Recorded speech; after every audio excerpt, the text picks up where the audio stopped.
Halo teman-teman, di video kali ini kita akan bawakan cerita tentang kisah Amelia Earhart, pilot wanita pertama yang berhasil menyeberangi Atlantik.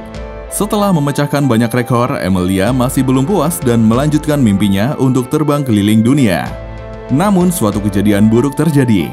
Dia dinyatakan hilang di Lautan Pasifik pada penerbangannya di tahun 1937. Cerita tentang petualangan Amelia Earhart mengejar mimpinya terbang keliling dunia ini kemudian diangkat menjadi sebuah film kisah nyata berjudul Amelia yang dirilis pada tahun 2009. Seperti apakah kisahnya? Daripada membuat kalian semakin penasaran, langsung saja ke alur ceritanya.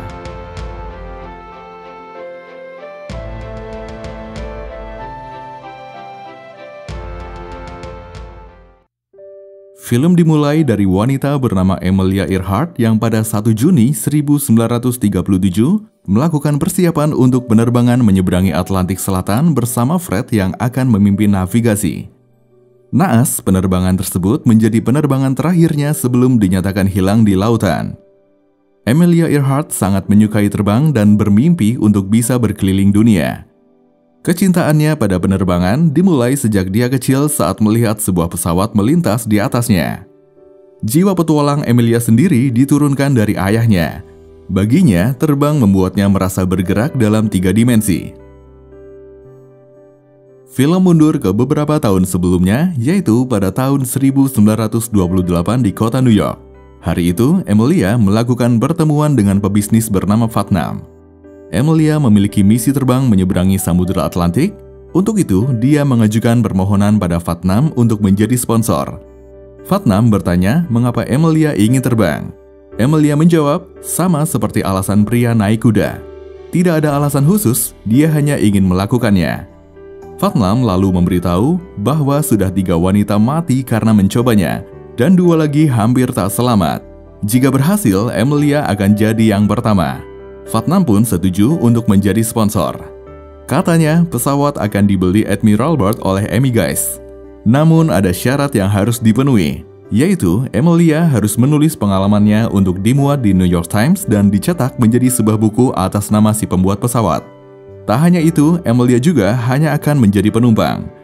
Bill Stoltz akan menjadi pilot dan Slim Gordon yang akan menjadi kopilot sebagai navigasi. Awalnya, Amelia tidak setuju dengan hal itu. Tapi kemudian Putnam memberitahu tentang Lindbergh yang dia terbitkan bukunya setelah 3 bulan sejak penerbangan sejarahnya. Pada tahun 1928, hari itu Putnam pun memperkenalkan Amelia kepada pilot dan kopilot yang akan terbang bersamanya. Saat itu mereka sedang membuat bantalan di kaki pesawat. Amelia bertanya untuk apa mereka membuat itu. Mereka pun menjawab kalau pemilik pesawat ingin melindungi pesawat mereka jika nanti harus mendarat di air. Meski segala keputusan dalam penerbangan diambil sepenuhnya oleh Amelia, namun pesawat itu bukanlah miliknya. Oleh karenanya, Amelia tidak bisa protes mengenai masalah tersebut. Esoknya, semua persiapan pun telah selesai.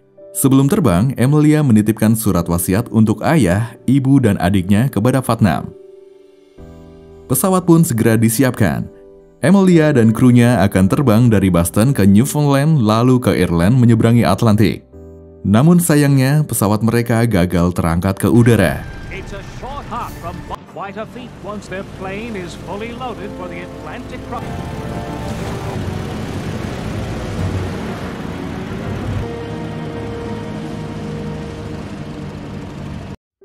Akhirnya, Amelia dan krunya pun harus bermalam di suatu tempat sembari mencari masalah pesawat mereka.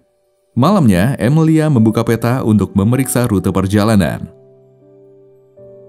Pagi harinya, Amelia bergegas membangunkan Bill dan Slim untuk segera bersiap. Bill berkata bahwa perkiraan cuacanya tidak terlalu bagus.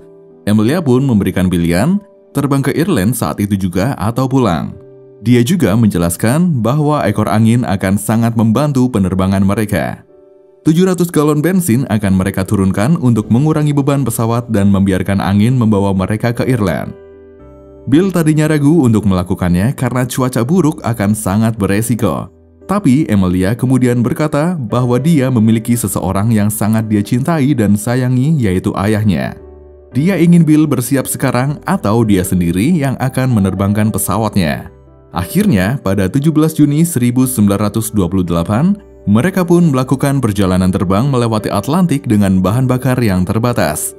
Dikuranginya beban bahan bakar membuat pesawat mereka jadi bisa terangkat ke udara.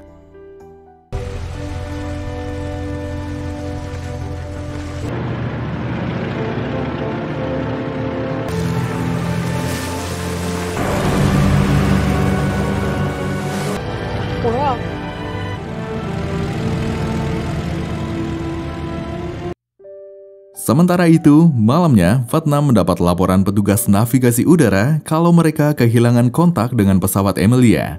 Mendengar itu, Putnam hanya meminta agar terus memberikan informasi terbaru.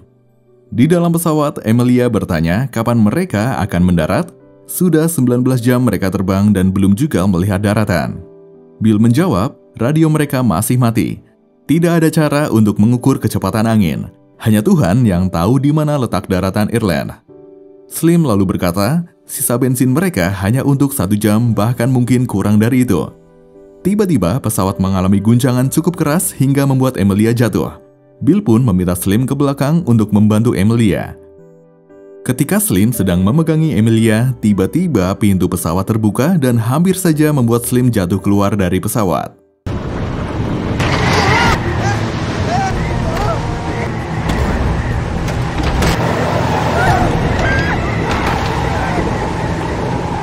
Tak lama setelah itu, pesawat kembali terbang dengan tenang. Beberapa saat kemudian, mereka sangat senang karena akhirnya melihat daratan. Warga setempat yang terkejut ada pesawat mendarat di air berbondong-bondong datang mendekat. Amelia pun kemudian dijemput oleh warga setempat menggunakan perahu dayung. Sejak keberhasilan mereka hari itu, nama Amelia semakin besar. Mungkin tidak ada orang yang tidak mengenalnya. Selanjutnya, Putnam mengurus perjanjian dengan brand rokok Lucky Strike. Amelia berkata dia tidak merokok, untuk apa dia menandatangani perjanjian tersebut. Putnam menjawab agar Bill dan Slim dibayar. Tak mau egois hanya memikirkan diri sendiri, Amelia akhirnya mau tanda tangan. Buku tentang perjalanan terbangnya juga tak lama kemudian diterbitkan dan mendapat respon baik dari orang-orang. Meski sudah menjadi wanita pertama yang menyeberangi Atlantik, Amelia rupanya belum juga merasa puas. Media bahkan mengatakan kalau Amelia tidak betah menginjakan kakinya di tanah. Suatu hari, dia menjadi pembicara di sebuah acara diskusi. Salah satu peserta bertanya bagaimana perasaan Amelia ketika menyeberangi lautan. Amelia menjawab, laut terlihat sama seperti langit. Dia juga merasa sedang terbang menuju matahari. Terbang membawanya pergi melihat tempat yang aman, indah, dan yang dimana semuanya mungkin. Malamnya di hotel, Amelia tiba-tiba mengunjungi kamar hotel Putnam. Keduanya memang terlihat semakin dekat belakangan terakhir. Namun siapa sangka mereka akhirnya menjalin hubungan spesial. Hari berikutnya, mereka berdua kedatangan gadis muda bernama Eleanor Smith. Eleanor Smith sangat mengagumi Amelia. Dia bahkan berambisi ingin menjadikan Amelia sebagai satu-satunya pilot wanita. Amelia berkata, jika dia mendengarkan orang lain berkata bahwa itu tidak mungkin, dia tidak mungkin terbang. Amelia berpesan agar jangan pernah biarkan orang lain memerintahkan apa yang bisa dan tidak bisa dilakukan. Malam harinya diadakan sebuah pesta. Di sana, Amelia diperkenalkan dengan pria bernama Gene Vidal. Gene terlihat tertarik untuk mendekati Amelia. Tanpa mereka sadari, dari kejauhan, Putnam memperhatikan mereka. Selesai pesta, Amelia menghampiri Putnam yang terlihat murung di meja makan. Saat itulah Putnam kemudian mengajak Amelia menikah. Amelia berkata kalau dia belum ingin menikah.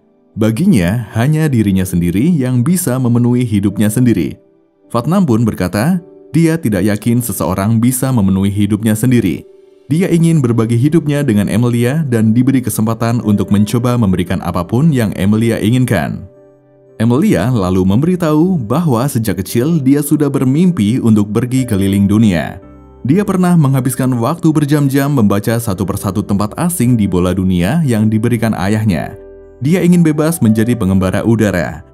Mendengar itu, Putnam berkata dia akan membantu Amelia mewujudkan hal itu. Amelia kemudian terbang ke Togo bersama Fred. Di sana dia disambut bahagia oleh anak-anak dan penduduk setempat. Tak lupa dia juga mengabadikan momen dengan kamera yang dia bawa. Bagi Amelia, petualangannya terbang mengelilingi dunia tidak ada batas. Pada tahun 1931, Amelia menuliskan surat untuk Putnam. Dalam surat itu, dia menuliskan tentang perasaannya yang mencintai Putnam, namun perasaannya lebih besar untuk terbang.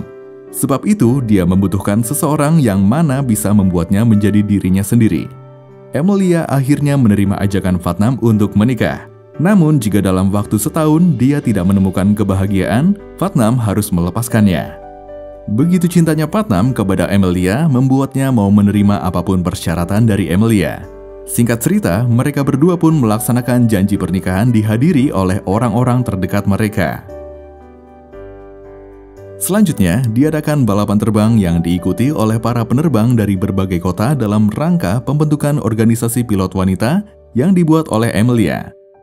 Tanpa sepengetahuan Amelia, Putnam berbicara kepada Eleanor Smith yang menyuruhnya membiarkan Amelia menang. Katanya, selain menguntungkan para penerbang wanita, hal itu juga bagus untuk publikasi balapan. Eleanor Smith pun ingat pada pesan Amelia untuk tidak mendengarkan omongan orang lain.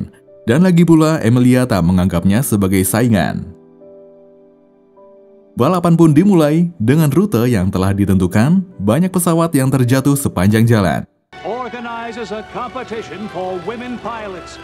Tragedy strikes, and there are crashes along the way.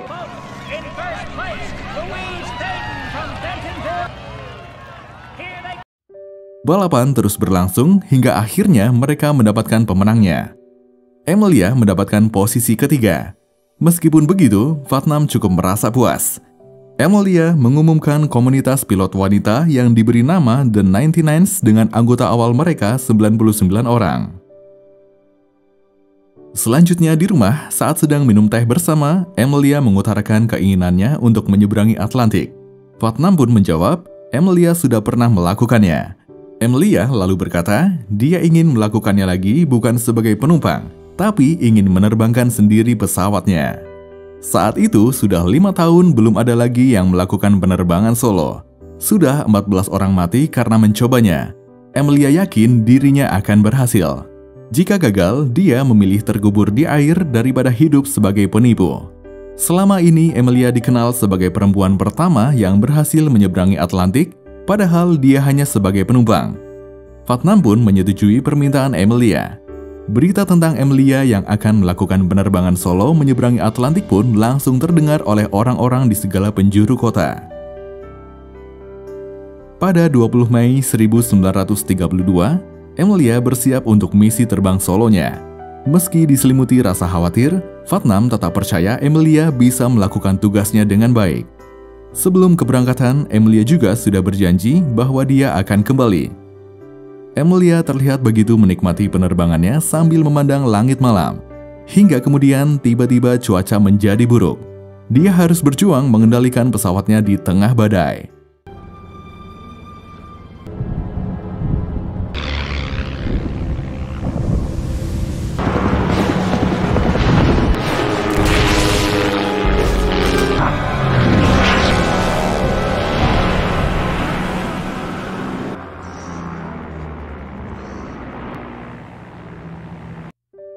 Ketika matahari mulai nampak, dia melihat daratan Ireland dan segera mendarat di sana. Amelia menyeberangi Atlantik dengan waktu 14 jam 54 menit. Putnam yang diberi kabar itu tentu saja sangat bahagia.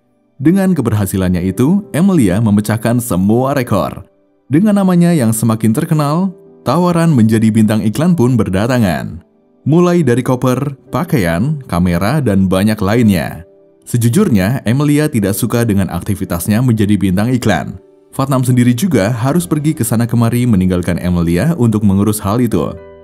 Mendengar keluh kesah istrinya, Putnam menjelaskan satu-satunya cara agar Amelia bisa terbang yaitu dengan mengumpulkan banyak uang. Karena itu, Amelia tetap melakukan apa yang Putnam atur untuknya meski terpaksa. Salah satunya yaitu memberikan kata sambutan untuk para investor atau penanam modal. Singkat cerita, di tengah pertengkaran batin Amelia, Jean Vidal datang mendekatinya. Gore, anak Jean Vidal juga perlahan mulai dekat dengan Amelia. Suatu malam, Emilia diundang dalam pesta sebagai tamu kehormatan Presiden Roosevelt dan League of American Pilots. Saat itu, mereka bersulang bersama untuk merayakan Eleanor Smith sebagai Woman Pilot of the Year yang menginspirasi banyak orang. Kemudian, ibu negara berkata kepada Emilia diizinkan suaminya untuk menyeberangi lautan, sedangkan dia menyeberangi jalan saja tidak boleh. Emilia kemudian mengajak ibu negara untuk merasakan penerbangan malam hari. Emilia pun menerbangkan pesawat masih dengan gaun pestanya. Dia membawa ibu negara berkeliling melihat pemandangan langit malam dan keindahan kota dari atas.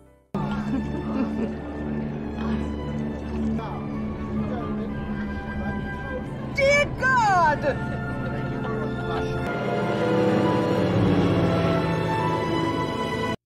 Setelah itu, Emilia memberitahu Putnam bahwa dia merekomendasikan Jean Vidal untuk menjadi kepala Aeronautic Branch.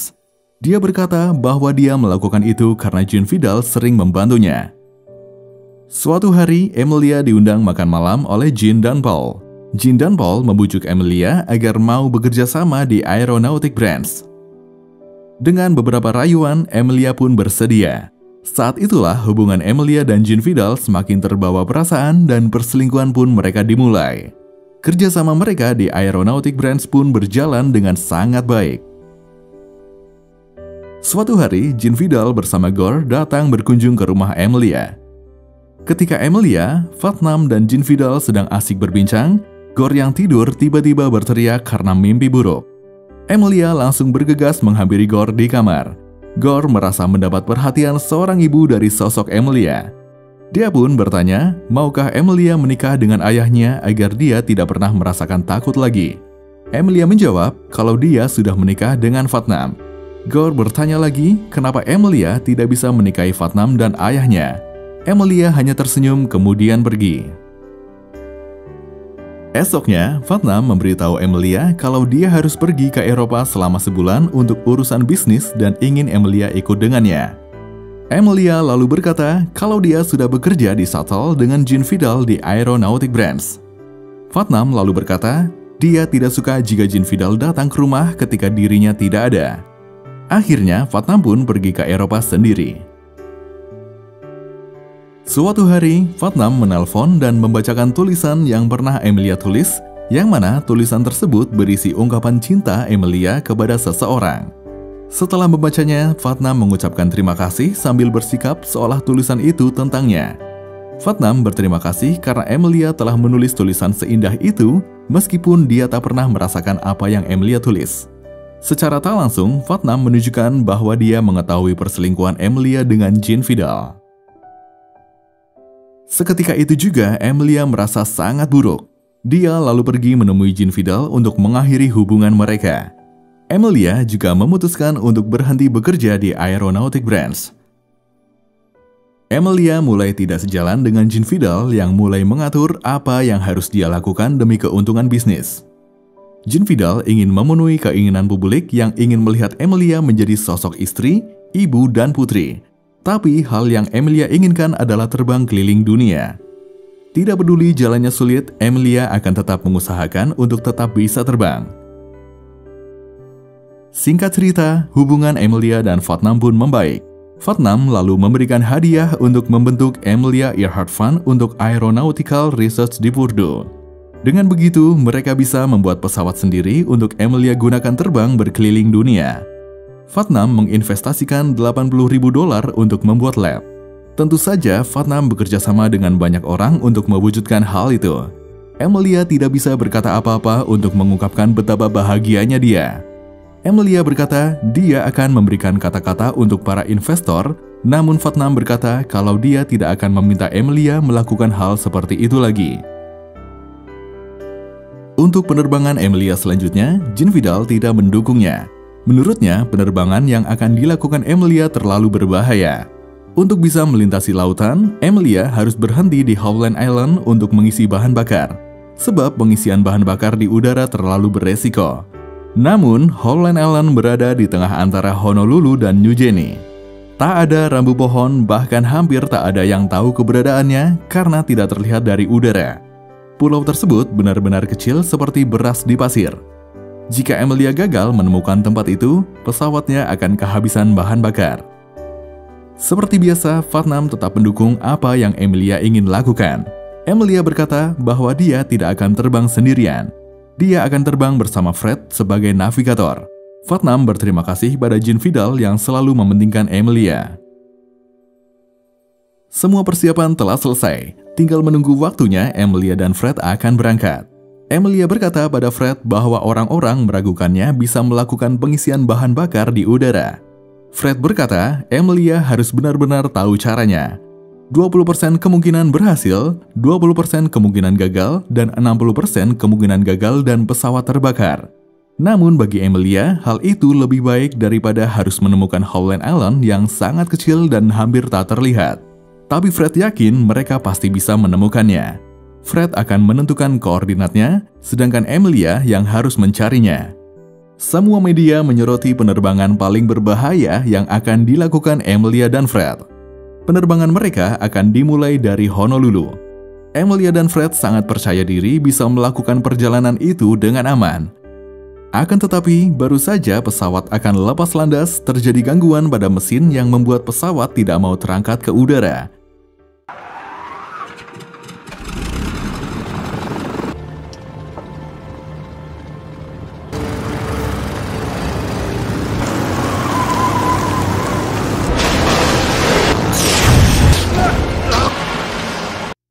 Kegagalan lepas landas itu pun seketika menjadi topik hangat.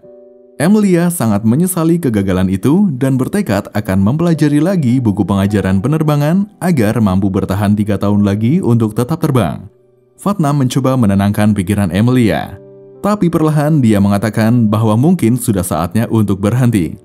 Emilia tidak mau karirnya berakhir hanya karena kecelakaan bodoh. Dia tidak mau usaha mereka selama ini hancur begitu saja. Emilia tetap ingin lakukan hal yang seharusnya dia tunjukkan kepada dunia. Akhirnya, mereka pun mulai mempersiapkan kembali. Emilia mengubah rute, memilih menghadapi badai di Caribbean Afrika.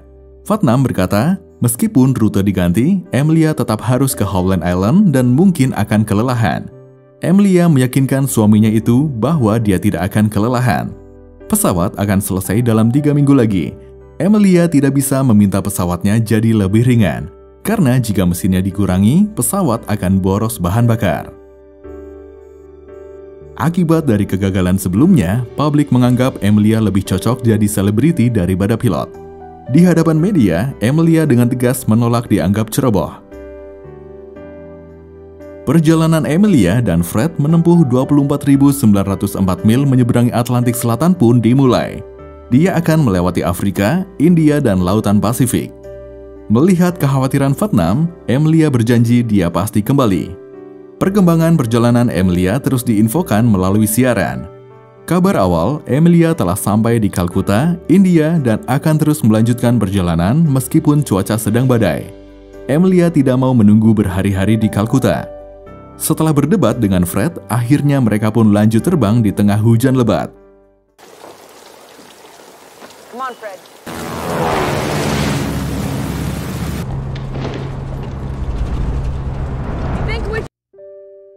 Singkat cerita, mereka pun sampai di Papua New Guinea.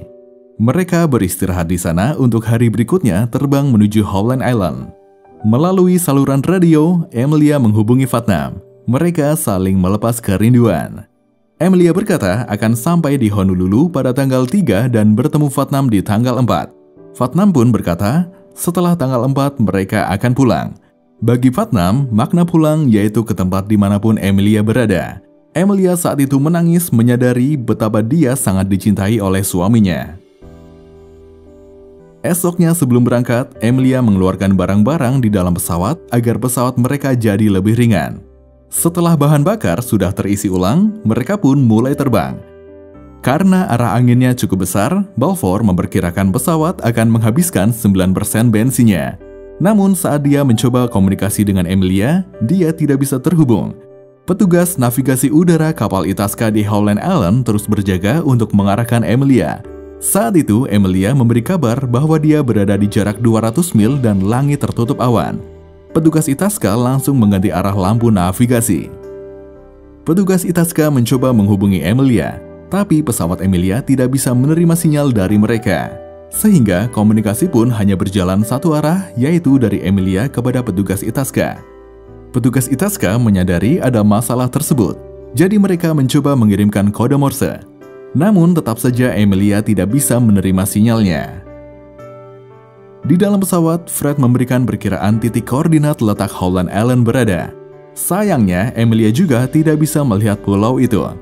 Pesawat sudah terbang semakin rendah, bahan bakar mulai habis dan tidak ada navigasi yang bisa diterima Emilia dari petugas Itasca. Berkali-kali petugas Itasca berusaha semampu mereka untuk terhubung, tapi tetap saja gagal. Kapten kapal bertanya tentang letak pesawat Emilia. Petugas pun menjawab bahwa mereka tidak bisa melacak keberadaan pesawat karena alat pelacak arah sudah mati karena kehabisan baterai setelah menyala sepanjang malam.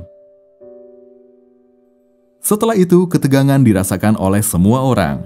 Tidak ada yang tahu di mana keberadaan Emilia. Di dalam pesawat, Emilia dan Fred hanya bisa pasrah untuk apa yang akan terjadi pada mereka selanjutnya. Beberapa saat kemudian, Itasca benar-benar kehilangan kontak dengan Emilia. Pada tanggal 2 Juli 1937, Emilia dan Fred dinyatakan hilang di Lautan Pasifik. Pemerintah Amerika Serikat melakukan misi penyelamatan terbesar dalam sejarah, namun tidak ada yang bisa ditemukan. Apa yang terjadi pada Emilia telah membuat penasaran dunia selama beberapa generasi. Seperti itulah kisah tentang Amelia Earhart, pilot wanita pertama yang berhasil menyeberangi Atlantik. Terima kasih dan sampai jumpa di alur cerita selanjutnya.